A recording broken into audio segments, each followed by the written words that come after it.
जो आरोपी आहे, जो ताब्यात घेण्यात आलेला आहे, त्याच्या वयाबाबत आपण खात्री केली तर त्याचं वय 17 वर्ष आहे.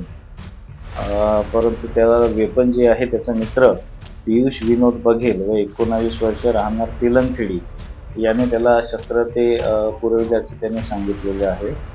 त्यावरून पियुष विनोद बघेल आणि हा जो विधी संघर्ष बालक आहे यांच्या विरुद्ध पोलीस ठाणे अंबाझरी येथे अपराध क्रमांक 484/25 कलम 325 भारतीय हत्यार कायदा आणि महाराष्ट्र पोलीस अधिनियम 135 याप्रमाणे गुन्हा दाखल करण्यात आलेला आहे. तर यामध्ये बॅकवर्ड फॉरवर्ड लिंक सुद्धा मिळाला आहे. कुणाला हात दिला होता, कुणाला घेतलं होतं, काय? दोन्ही आरोपींकडे ज्यावेळेस आम्ही ताब्यात घेऊन त्यांना चौकशी केली, कसून त्यांची चौकशी केली असता त्यांचा जो एक तिसरा मित्र आहे त्याचं नाव आहे देवेंद्र उर्फ पिंटू सुरेश नागोत्रा व 31 वर्ष राहणार पंचशील चौक याने त्यांना हे वेपन दिल्याचं सांगितलं.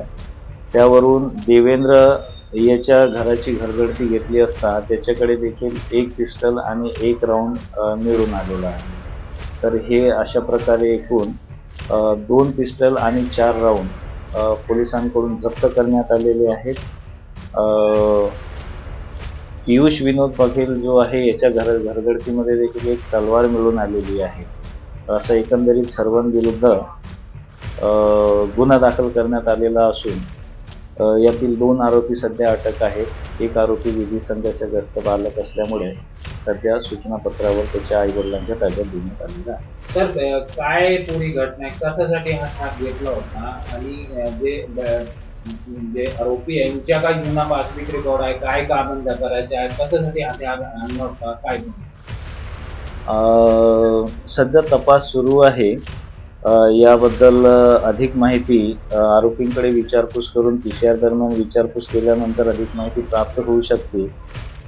परंतु यातील जो आरोपी हर्षित सोनटक्के आणि पियुष बघेल जे आरोपी आहेत यांच्या विरुद्ध काही गुन्हे दाखल असल्याची माहिती मिळत आहे. आपण त्याप्रमाणे खात्री करीत आहोत.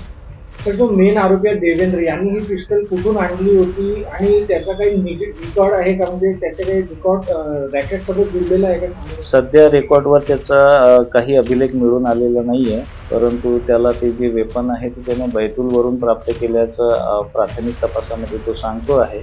अधिक तपास सुरू आहे. याबाबत पुढील काही दिवसातच स्पष्टता येईल.